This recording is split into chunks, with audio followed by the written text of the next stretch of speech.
Assalamu alaikum and welcome to Motivational Skills by Sufi Sher. तो अस्सलाम वालेकुम। अॼु असांजी न्यू टॉपिक आहे वाई क्लास 6 जे साइंस मां चैप्टर नंबर 1 आहे cellular organization of plants and animals.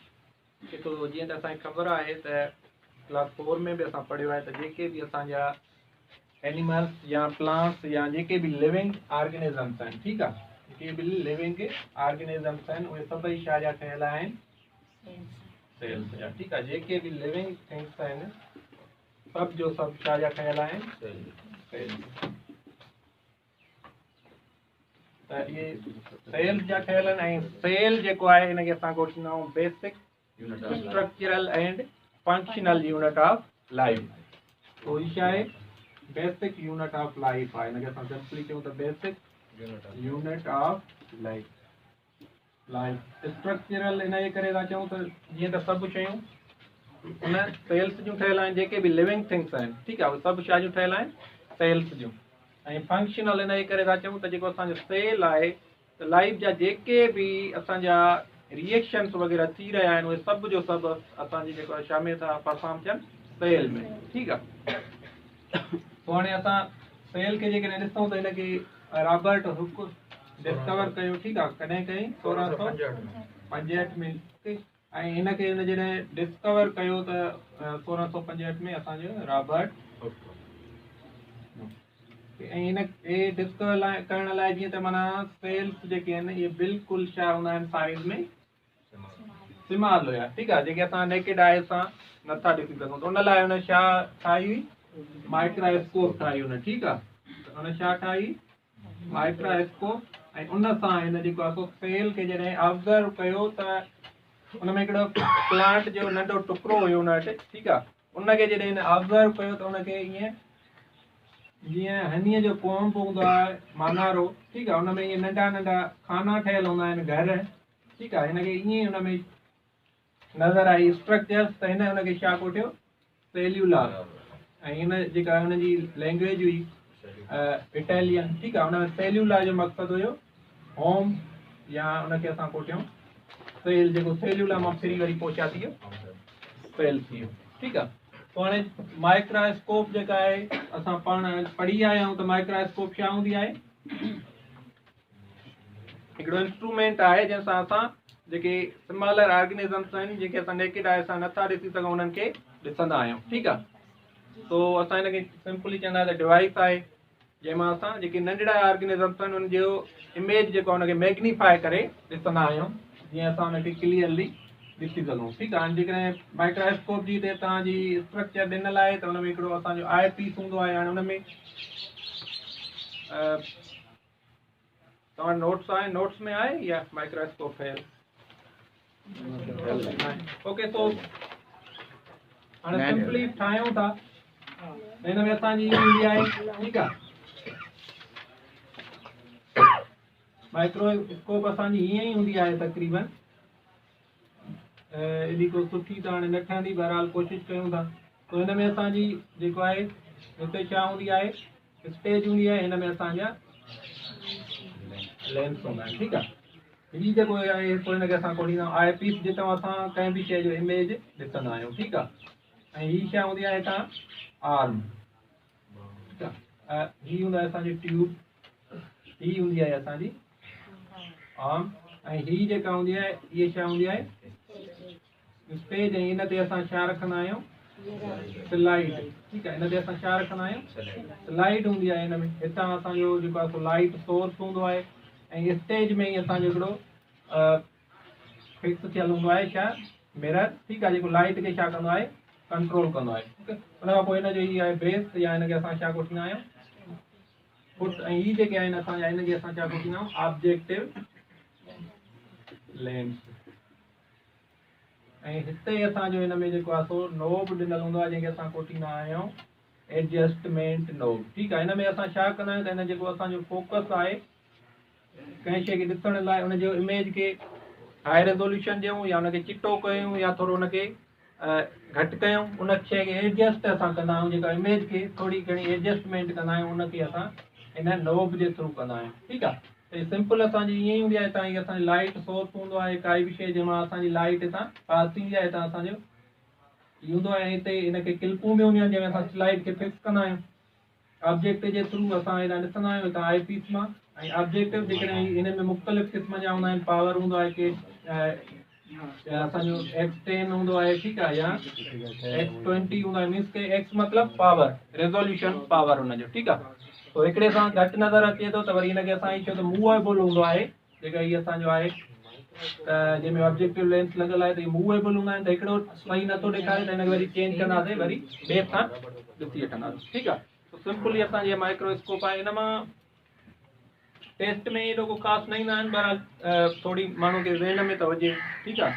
बाक़ी हाणे जेको असांखे ही टेस्ट में अची सघे थो त जेको जितां असां पंहिंजी अखि सां काई शइ ॾिसूं था त उनखे असां कहिड़ो पार्ट खे छा कोठींदासीं, ठीकु आहे। या असांजी जेका माइक्रोस्कोप में मिरर लॻल आहे त उनजो कमु कहिड़ो आहे, त उहो छा कंदो आहे, लाइट खे फोकस कंदो आहे, ठीकु आहे। ऐं लाइट सोर्स आहे उहो त ज़ाहिर आहे रोशनी ॾींदो, जंहिंजे थ्रू काई शइ खे असां ॾिसूं था पिया।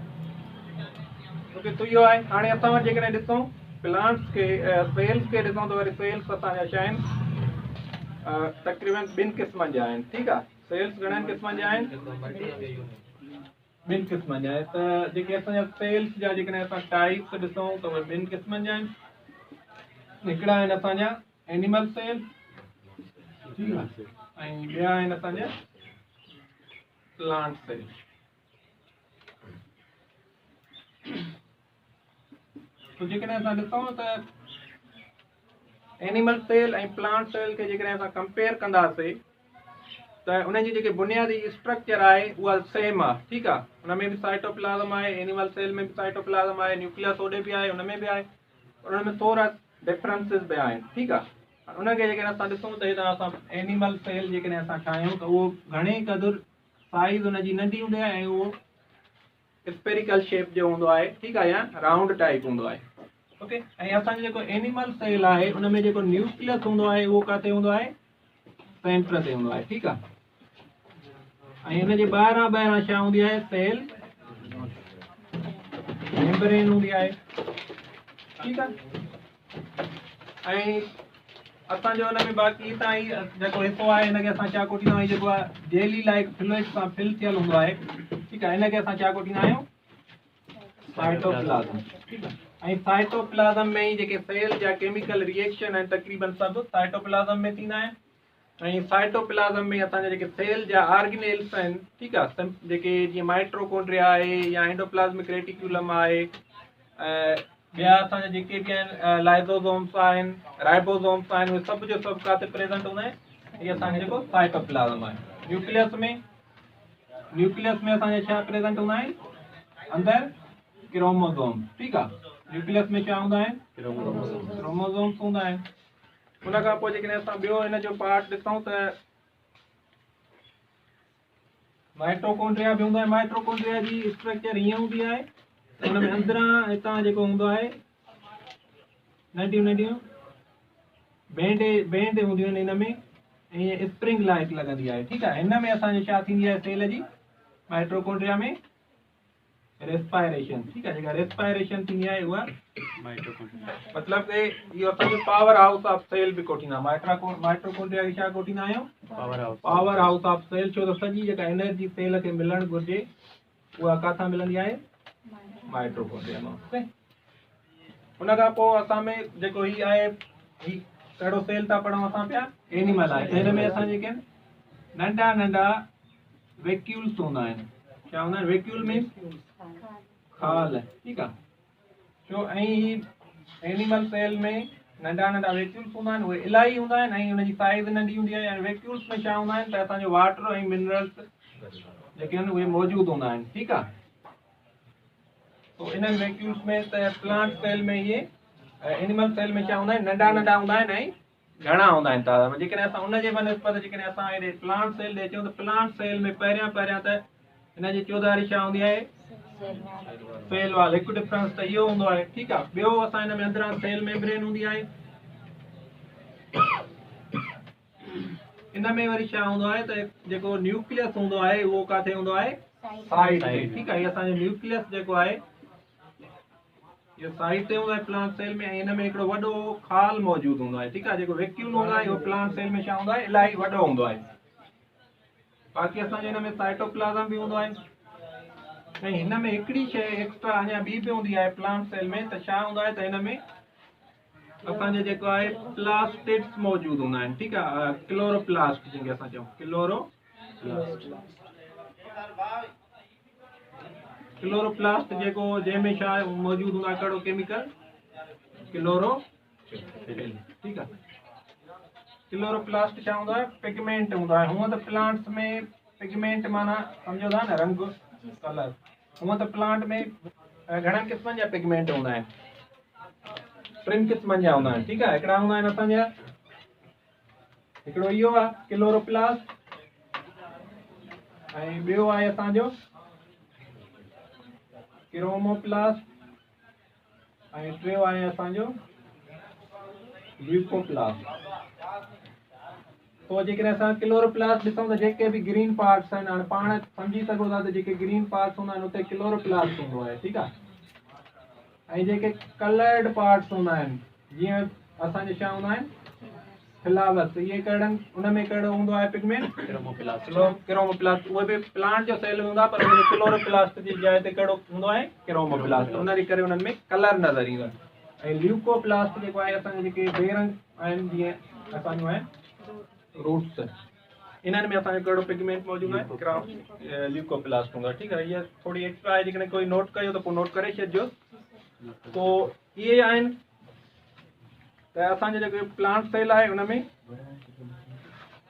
इहे शयूं एक्स्ट्रा आहिनि। त हुन में वैक्यूल वॾो हूंदो आहे, न्यूक्लियस साइड ते हूंदो आहे, सेल में हुन में सेल वाल बि हूंदी आहे। छा हूंदी आहे, सेल वाल, ऐं हुनजे अंदरां सेल मेम्ब्रेन हूंदी आहे, ऐं हुन में माइट्रोकॉन्ड्रिया, साइटोप्लाज्म सभु कुझु हूंदो आहे। बाक़ी हुन में हिकिड़ो खाल जेको वैक्यूल आहे उहो असांजो छा हूंदो आहे, इलाही वॾो हूंदो आहे, ऐं हुन में असांजो क्लोरोप्लास्ट, हुन जी क्लोरोफिल बि हुन में मौजूदु, मतिलबु पिगमेंट्स हुन में मौजूदु हूंदा आहिनि, ठीकु आहे।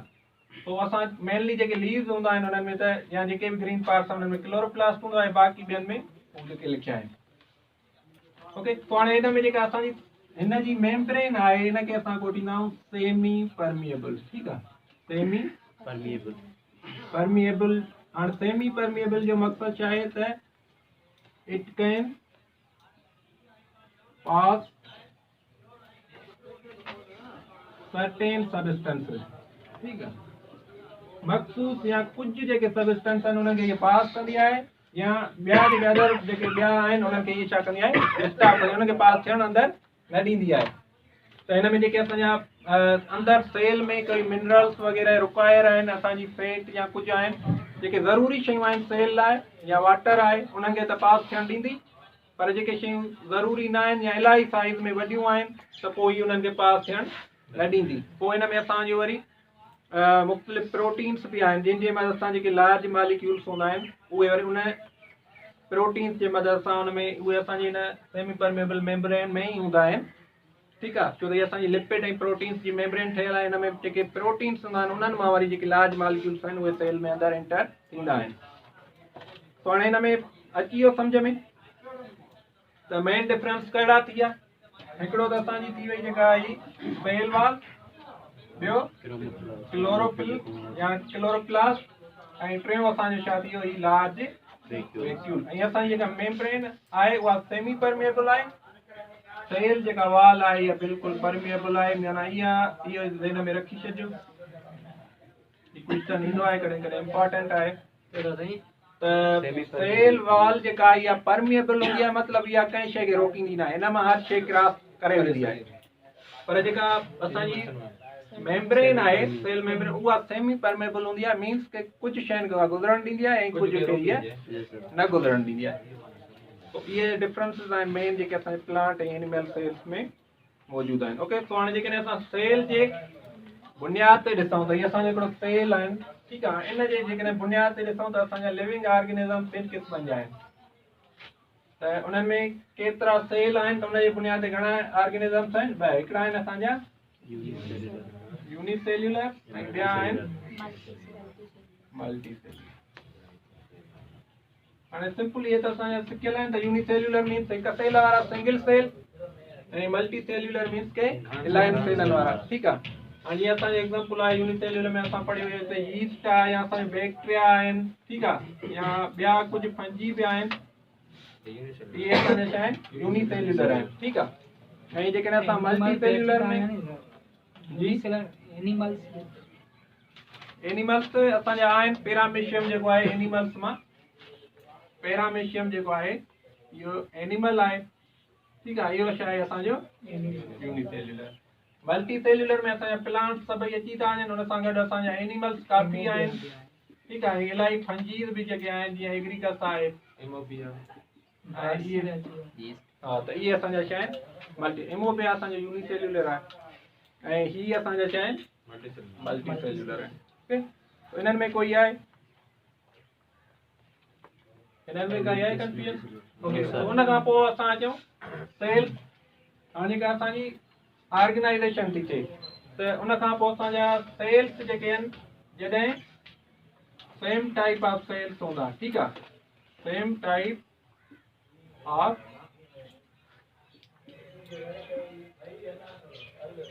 ठीकु आहे, इहे जॾहिं पाण में छा ठाहींदा हिकिड़ो ग्रुप, ग्रुप ठाहे ऐं हिकिड़ो कॉमन फंक्शन परफॉर्म कंदा, छा कंदा कॉमन फंक्शन में मतिलबु हिकिड़ो साॻियो ई कमु कंदा, त उन्हनि खे असां छा कोठींदा, उन ग्रुप खे छा कोठींदा आहियूं असां टिश्यू, ठीकु आहे।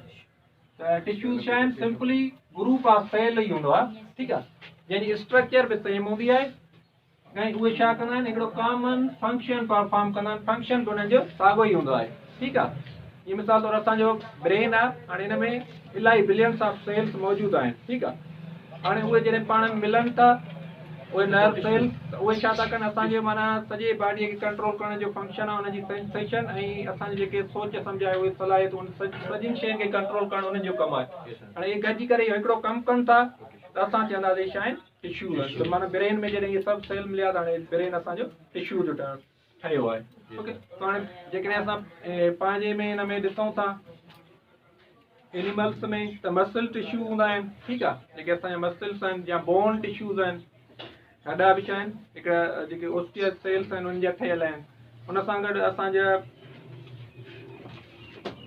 एपिथेलियल जेके टिश्यू आहिनि, जेका असांजी स्किन आहे, उनजो जेको मथियां पार्ट आहे, इहो डेड जेके आहिनि सेल्स उन्हनि जो ठहियल आहे, उनखे असां कोठींदा एपिथेलियल, ठीकु आहे, एपिथेलियल पार्ट आहे असांजो। तो इहे जेके असांजी स्किन ढके थी, इहे बि छा आहिनि टिश्यूज़ आहिनि। प्लांट्स में असांजा कहिड़ा टिश्यूज़ आहिनि, कोई ॿुधाए? तो जेकॾहिं असां प्लांट्स में टिश्यू ॾिसूं त कहिड़ा हूंदा आहिनि, ज़ाइलम हूंदो आहे, असांजो पढ़ियो हूंदो आहे कॾहिं, ठीकु आहे, ज़ाइलम ऐं फिलोएम। तो इहे असांजा जेको आहिनि ज़ाइलम छा कंदा आहिनि, त वाटर ऐं मिनरल्स खणी ईंदा आहिनि, ऐं फ्लोएम असांजो जेको ग्लूकोज़ आहे उहो सॼे प्लांट खे पहुचाईंदो आहे। तो इहे प्लांट्स में असांजा ही टिश्यूज़ आहिनि। बाक़ी एनिमल्स में असां ॾिसूं त काफ़ी सारा टिश्यूज़ आहिनि, बोन आहिनि, मसल्स आहिनि, ऐं हुन सां गॾु असां पढ़ियासीं एपिथेलियल टिश्यूज़ आहिनि, ठीकु आहे, कार्डियक टिश्यूज़ आहिनि, जीअं असांजी हार्ट आहे उहो कार्डियक टिश्यूज़ जी ठहियल आहे। तो मुख़्तलिफ़ क़िस्म जा टिश्यूज़ आहिनि। सिंपली असांखे हिते जेका शइ ज़हन में रखणी आहे त टिश्यूज़ छा हूंदा छा आहिनि, त इहे ग्रुप ऑफ सेल्स हूंदा आहिनि। छा हूंदा आहिनि, ग्रुप ऑफ सेल्स, जंहिंजी स्ट्रक्चर सेम हूंदी आहे ऐं जेके कॉमन हिकिड़ो फंक्शन परफॉर्म कंदा आहिनि, ठीकु आहे। उन खां पोइ असां अचूं त जॾहिं टिश्यूज़ जेके आहिनि साॻियो ई क़िस्म जा टिश्यूज़, त ग्रुप ऑफ टिश्यूज़ असां गॾियूं जॾहिं इहे पाण में मिलनि, ठीकु आहे, ऐं हिकिड़ो कॉमन फंक्शन परफॉर्म कनि, त उनखे असां छा कोठींदासीं ऑर्गन। तो ऑर्गन छा हूंदो आहे, सिंपल आहे, बसि हिकिड़ो ऑर्गन स्ट्रक्चर आहे जेका ग्रुप ऑफ सिमिलर टिश्यूज़ जी ठहियल हूंदी आहे, ऐं जो कॉमन हिकिड़ो फंक्शन हूंदो आहे। जीअं असांजी आई आहे, ठीकु आहे, या असांजो हार्ट आहे, लिवर आहे, डाइजेस्टिव सिस्टम, त उहो सिस्टम आहे। बहरहाल असांजो हुन में जेकॾहिं ॾिसूं त स्टमक आहे, इहो ऑर्गन आहे, ठीकु आहे। त उन में स्टमक में जेके सेल्स आहिनि, जेके टिश्यूज़ आहिनि, उहे साॻे क़िस्म जा आहिनि, ऐं स्टमक जो कमु जेको आहे उहो साॻियो ई आहे। त उहे छा कंदा, खाधे खे हज़म कंदा। उन खां पोइ जॾहिं वरी ऑर्गन्स जेके आहिनि उहे मिलंदा पाण में, ग्रुप ऑफ ऑर्गन्स, ऑर्गन्स मतिलबु 2 या मोर ऑर्गन्स पाण में मिली करे हिकिड़ो कॉमन फंक्शन परफॉर्म कंदा, त हुनखे असां कोठींदा आहियूं ऑर्गन सिस्टम, ठीकु आहे, ऑर्गन सिस्टम। तो जॾहिं ऑर्गन्स असांजा मुख़्तलिफ़ ऑर्गन मिलंदा हिकिड़ो कॉमन फंक्शन परफॉर्म कंदा त हुनखे असां ऑर्गन सिस्टम कोटींदा। जीअं असांजो कहिड़ो आहे डाइजेस्टिव सिस्टम आहे, नर्वस सिस्टम आहे, ठीकु आहे, सर्कुलेटरी सिस्टम आहे। डाइजेस्टिव सिस्टम में असांजे वात खां वठी ईंदे आंडनि ताईं सभिनी जो कमु छा आहे, खाधे खे हज़म करणु, ठीकु आहे। सोणे जो उन्हनि जी बना त इलाही मुख़्तलिफ़ आहे, पर इहे पाण में मिलनि था, जॾहिं ग्रुप में कमु कनि था त हिन जो कमु हिकिड़ो कॉमन फंक्शन थो थी वञे, त इहे इन्हनि जो कमु कहिड़ो थो थिए, खाधो आहे जेको आहे सो हज़म करणु, ठीकु आहे। हुन खां पोइ असांजो सर्कुलेटरी सिस्टम आहे, हुन में असांजी हार्ट आहे, हार्ट मां पोइ असांजूं वेन्स निकिरनि थियूं, असांजी आर्टरीज़ निकिरनि थियूं, हुन मां कैपिलरीज़ निकिरनि थियूं। सभिनी जो कमु छा आहे त असांजो जेको हार्ट हुन ब्लड खे पंप कंदी, हुनखे खणी सॼे असांजी बॉडीअ ताईं पहुचाए। पोइ जॾहिं बि ऑर्गन्स जेके आहिनि मिली करे पाण में हिकिड़ो ग्रुप ऑफ ऑर्गन्स हिकिड़ो कॉमन फंक्शन परफॉर्म कनि त हुनखे असां कोटींदासीं जेको आहे ऑर्गन सिस्टम। ऐं हाणे सिंपल त ऑर्गन सिस्टम जॾहिं ॻंढिबा, हेॾा डाइजेस्टिव सिस्टम, सर्कुलेटरी सिस्टम, हर शइ ॻंढिबा पाण में, त असांजो छा ठहंदो, ऑर्गेनिज़म। छा ठहंदो, त ही जॾहिं सिस्टम पाण में मिलंदा त असांजो हिकिड़ो कंप्लीट लिविंग ऑर्गेनिज़म ठही वेंदो, ठीकु आहे। छा थींदो, जॾहिं कॉमन सभई पाण में ऑर्गन्स गॾिजी सॼी कमु कंदा, असांजे जेके सिस्टम जेके आहिनि गॾिजी सॼी कमु कंदा, त हिकिड़ो असांजो कंप्लीट लिविंग ऑर्गेनिज़म ठहंदो। जीअं इंसान आहे, ॿिया जेके बि आहिनि, प्लांट्स आहिनि।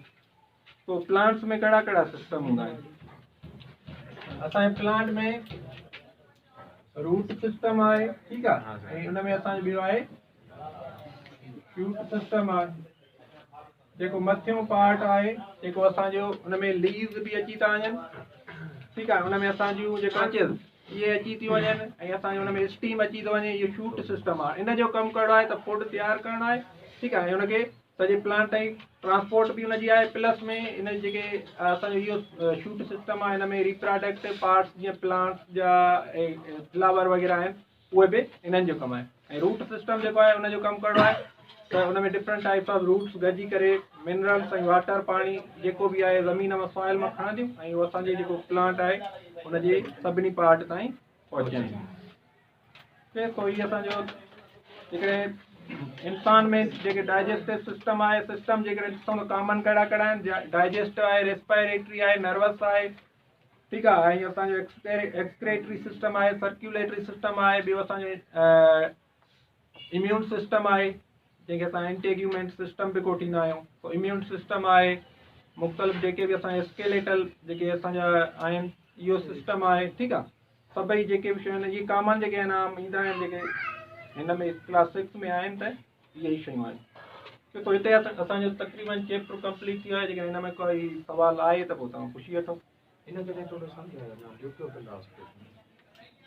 ल्यूकोप्लास्ट असांजो त प्लांट में हिकिड़ा प्लास्टिड्स हूंदा आहिनि। छा प्लास्टिड्स माना पिगमेंट, पिगमेंट माना कलर्स, ठीकु आहे, सेल्स हूंदा आहिनि हुन में।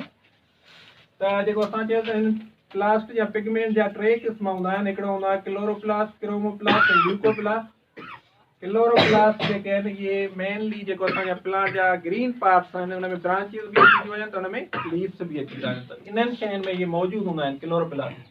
क्रोमोप्लास्ट जेके कलर्ड पार्ट आहिनि प्लांट जा ख़ासि करे फ्लावर्स, उन्हनि में क्रोमोप्लास्ट हूंदा आहिनि, उन में क्लोरोप्लास्ट न हूंदा आहिनि, घटि हूंदा आहिनि। मतिलबु हुनजो फ्लावर जो ॾिसंदा जेको हेठियों पार्ट हूंदो आहे उहो त सावा हूंदा त ईअं ब्रांचिस उहो हूंदो आहे, बाक़ी मथां जेको हूंदो आहे उहो असांजे जेके पेटल्स हूंदा आहिनि उहे छा हूंदा आहिनि, कलर्ड हूंदा आहिनि, ठीकु आहे। जेके पेटल्स हूंदा आहिनि फ्लावर में उहे छा हूंदा आहिनि, कलर्ड हूंदा आहिनि, त उहे असांजा क्रोमोप्लास्ट। ल्यूकोप्लास्ट वरी असां चऊं जेके प्लांट जा ख़ासि करे रूट्स आहिनि, जेके माना जिन जो कोई कलर न आहे ख़ासि, ठीकु आहे, उहे जेके आहिनि उन्हनि में असां जेकॾहिं रूट खे खोले अंदरां ॾिसंदा त अछे टाइप नज़र ईंदी, ठीकु आहे। ल्यूको जो मक़सदु आहे वाइट, ठीकु आहे, ल्यूको मक़सदु वाइट, त उहे असांजे इन रूट्स वग़ैरह जेके बेरंग पार्ट आहिनि प्लांट जा उन्हनि में मौजूदु आहिनि। ये असांजी प्लांट जी सेल वाल जेके असांजा आहिनि सेल्यूलोज जी ठहियल हूंदी आहे, ठीकु आहे। छा जी हूंदी आहे, सेल्यूलोज। इहे असांजो आहे सेल्यूलोज असांजी छा आहे, इहा आहे कार्बोहाइड्रेट। तव्हां पढ़िया हूंदा कार्बोहाइड्रेट, ठीकु आहे। पोइ हुन में असांजे कार्बोहाइड्रेट्स में जेको आहे सो मोनोसेक्राइड हूंदा आहिनि, डायसेक्राइड ऐं पॉलीसेक्राइड हूंदा आहिनि। पोइ इहे असांजे सेल्यूलोज छा आहे, कार्बोहाइड्रेट जो क़िस्म आहे जेको आहे पॉलीसेक्राइड, ठीकु आहे। बाक़ी जेकॾहिं असां ॾिसूं त प्लांट्स जेके आहिनि जेको हुन में कंदा आहिनि पंहिंजो स्टोर कंदा आहिनि फूड, उहो छा जे सूरत में कंदा आहिनि, स्टार्च जे सूरत में, ठीकु आहे। ऐं असां जेके एनिमल्स आहियूं उहे छा जे सूरत में कंदा आहियूं स्टोर, एक्स्ट्रा ग्लूकोज या फूड फैट जे सूरत में। सेल मेम्ब्रेन असांजी मेनली ठहियल हूंदी आहे इहा असांजी लिपिड्स ऐं प्रोटीन्स जी, ठीकु आहे, लिपिड्स ऐं प्रोटीन।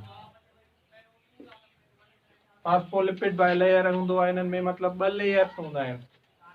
तो इहा डीप में वरी पढ़ंदासीं, हेठि में आहे हुन में असांजा हाइड्रोफिलिक ऐं हाइड्रोफोबिक सेल्स हूंदा आहिनि जेके ईअं अटैच हूंदा आहिनि। हिन जो ॿाहिरियों पार्ट हेॾां ही त हूंदो आहे, हेॾां ही त पाण में वरी ईअं अटैच थियल हूंदा आहिनि। हीउ ॿाहिरियों त जेको हूंदो आहे इहो हाइड्रोफिलिक हूंदो आहे। हाइड्रोफिलिक मीन्स इहो पाणीअ खे कशिश कंदो आहे, गुज़रण ॾींदो आहे। हाइड्रोफोबिक इन जे करे अंदरि हूंदा आहिनि त जीअं हेॾां बि पाणी सेल मां ॿाहिरि निकिरे ऐं ॿाहिरां अंदरि अचे त उहे उन्हनि सां न टकराए। छो त हाइड्रोफोबिक मीन्स के उन पाणीअ खे उहे रिपेल कंदा आहिनि, उनखे खणंदा न आहिनि, त उहे असांजे अंदरि ॾिनल हूंदा आहिनि।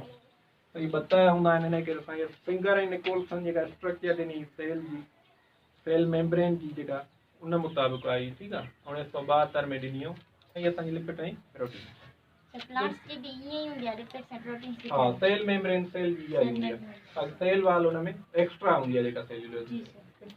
ऐं असांजो ॿियो हिन में ॾिसो त माना जेकॾहिं असां ऑर्गेनाइज़ेशन खे ॾिसूं न त असांजी फर्स्ट जेका शुरूआत थी थिए वञी उहा थी थिए असांजा जेके इलेक्ट्रॉन, प्रोटॉन ऐं न्यूट्रॉन आहिनि, ठीकु आहे। इहे मिलंदा आहिनि त छा ठहंदो आहे, एटम, ठीकु आहे। एटम मिलंदा त मिसाल तौर ऑक्सीजन, ठीकु आहे, ऐं हाइड्रोजन। वरी इहे मिलंदा त मॉलिक्यूल ठहंदो मिसाल तौर H2O, ठीकु आहे। वरी जॾहिं इहे मॉलिक्यूल्स असांजा मिलंदा आहिनि त असांखे छा ठहंदो वञी, सेल जेकॾहिं असां हिन में था कयूं कंपाउंड, ठीकु आहे। कंपाउंड ही असां वाटर के कंपाउंड बि कोठे था सघूं, छो त 2 मुख़्तलिफ़ मॉलिक्यूल्स जो ठहियल। उन खां पोइ इहे जेकॾहिं कंपाउंड मिलंदा त असांजो ठहंदो सेल ऑर्गेनेल, ठीकु आहे। छा ठहंदो आहे, सेल ऑर्गेनेल, माइटोकॉन्ड्रिया या न्यूक्लियस। उन खां पोइ इहे जॾहिं पाण में ई मिलंदा आहिनि त असांजो छा ठहंदो आहे, सेल्स मिलंदा त ऐं टिश्यूज़ मिलंदा आहिनि त ऑर्गन, ऐं ऑर्गन मिलंदा आहिनि त ऑर्गन सिस्टम, ठीकु आहे। ऐं ऑर्गन सिस्टम मिलंदो त असांजो छा ठहींदो, ऑर्गेनिज़म, ठीकु आहे। तो ऑर्गेनिज़म जॾहिं असांजे मुख़्तलिफ़ क़िस्म जा ऑर्गेनिज़म्स पाण में गॾिजी रहंदा त उहे असांजी कम्यूनिटी ठाहींदा, कम्यूनिटीज़ मिलंदियूं त असांजो इकोसिस्टम ठहंदो, इकोसिस्टम मिलंदा त असांजो बायोस्फीयर जेको आहे। बायोस्फीयर मीन्स त अर्थ जो उहो पार्ट जंहिंमें टोटल पार्ट जंहिंमें असांजी लिविंग थिंग्स ठहनि थियूं। लिविंग थिंग्स खे असां कोठींदा आहियूं बायोटा, छा बायोटा मीन्स के ऑल लिविंग थिंग्स जेके बि आहिनि, जेके बायोस्फीयर में रहनि। ऐं बायोस्फीयर माना उहा रीजन जेसि ताईं लिविंग थिंग्स हुन में मौजूदु हूंदा आहिनि। इहो असांजी हिकिड़ी ऑर्गेनाइज़ेशन आहे जेका कंप्लीट आहे हिन बायोलॉजी में। फ़िलहालु असां ताईं हिते पढ़ी आहे हिन ताईं ऑर्गेनिज़म ताईं, ठीकु आहे।